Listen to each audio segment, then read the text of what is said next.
ISIS की तरह करेंगे IRGC का सफाया। यह अमेरिकी राष्ट्रपति का बयान है। बातचीत को बेकरार है ईरान। एक बार फिर से अमेरिकी राष्ट्रपति ने कहा कि ईरान बातचीत करना चाहता है, बेकरार है बातचीत के लिए। पहले ही हो जाना चाहिए था IRGC का सफाया।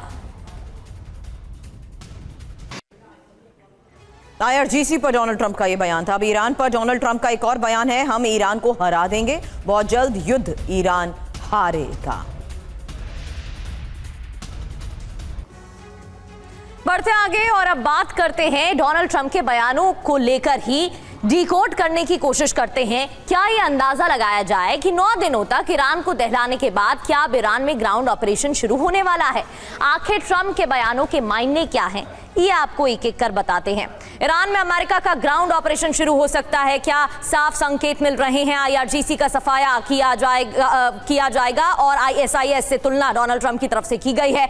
हम ईरान को हरा देंगे, ये अभी हाल ही में आप बयान सुन रहे थे। बड़े पैमाने पर हमले होंगे, ये भी कहा गया। हमले तेज और विध्वंसक होंगे, सभी सैन्य लक्ष्यों को हासिल करेंगे, ये भी कहा गया। US की कितनी बटालियन तैनात है, अब ये जान लेते हैं। पश्चिम एशिया में 50,000 अमेरिकी सैनिक की तैनाती है। 82वीं एयरबोर्न बटालियन की तैनाती है। 10वीं माउंटेन डिवीजन, 127 इन्फेंट्री बटालियन यानी कि 127th इन्फेंट्री बटालियन की भी तैनाती है। 20th स्पेशल फोर्स ग्रुप की भी यहां पर तैनाती की गई है, यानी कि पूरी तैयारी अमेरिका की तरफ से है। अब पश्चिम एशिया में US युद्धपोत की तैनाती की भी जानकारी है। USS जॉर्ज बुश भी तैनात है, USS इब्राहिम लिंकन भी है और USS जॉर्ज बुश के साथ ये भी खबरें मिल रही हैं कि कई और तैनाती की गई है। जैसे फाइटर जेट की तस्वीरें भी सामने आई थी, उड़ान भरते हुए नजर आए थे। मनीष झा हमारे संवाददाता हमें ज्वाइन कर चुके हैं।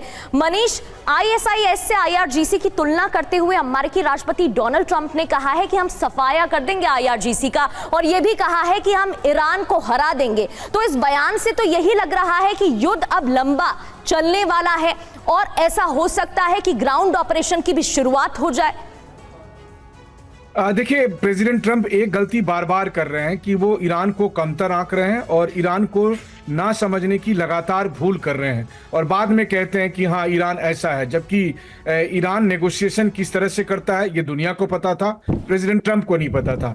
ईरान के IRGC की मिलिट्री स्ट्रेंथ कितनी है ये दुनिया को पता थी, बस प्रेसिडेंट ट्रंप को नहीं पता था। यहां तक कि अमेरिकन एडवाइजर, अमेरिकन मिलिट्री सबको पता था, लेकिन ट्रंप चाहते हैं कि पहले मैं खुद गलती करूं और उस गलती से मैं सीखूं।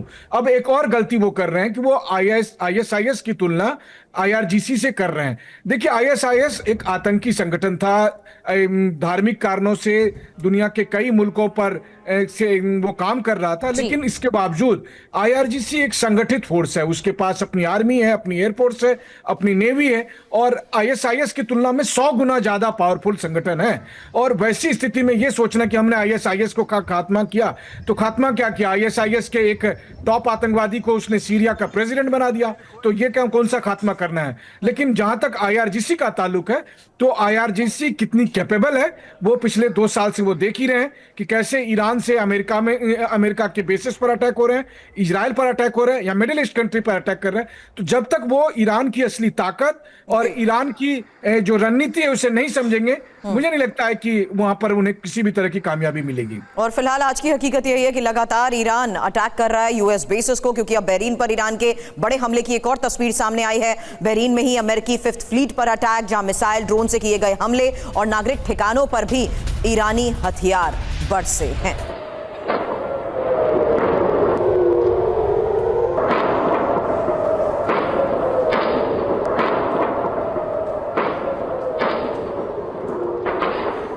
तो बहरीन पर ईरान का सबसे बड़ा हमला, और यहां पर 5वें बेड़े मुख्यालय को टारगेट कर रहा है ईरान। अमेरिकी सैन्य ठिकानों पर मिसाइल और ड्रोन से हमला किया गया। सैन्य ठिकानों, मिसाइल अड्डों, कमांड सेंटर पर अटैक की खबर है। हालांकि अमेरिकी 5th फ्लीट से जुड़े सैन्य ठिकानों पर निशाना साधा गया, जबकि राजधानी मनामा और आसपास एयर रेड सायरन भी बजे हैं। बहरीन सरकार ने लोगों से सुरक्षित जगहों पर जाने को कहा है।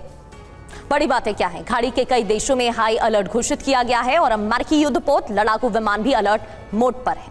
हालांकि संदीप, अब सवाल यही है कि अमेरिका की मौजूदगी ने कैसे इस पूरे गल्फ रीजन को असुरक्षित बना दिया है। और अमेरिकी युद्धपोत हो या डिस्ट्रॉयर्स, समुद्री घेराव तो पिछले कई महीनों से किया जा चुका है। जब उस दबाव का कोई असर नहीं हुआ, तब IRGC नहीं रुकी, तो डोनाल्ड ट्रंप अब क्या कर लेंगे? देखिए, ये मेरा मानना रहा है कि जहां जहां अमेरिका है वहां वहां युद्ध है, वहां वहां असुरक्षा है। और मिडिल ईस्ट तो आज पहली बार असुरक्षित नहीं है। मिडिल ईस्ट की कहानी 1979 के बाद से, जब ईरान ने अपनी घड़ी की सुई अगेंस्ट किया, वाशिंगटन के खिलाफ किया, तभी से असुरक्षा वहां पर पनपी है। और हमने देखा है कि एक्चुअली दरअसल बात इस बात की है कि अमेरिका ये चाहता है कि पूरी तरीके से मिडिल ईस्ट उसके चंगुल में आए, लेकिन वो अपने इतिहास से नहीं सीख रहा है। मैं हमेशा कहता हूं कि 28 फरवरी को भी ये बात कही थी कि ये वियतनाम साबित होगा, और हो रहा है।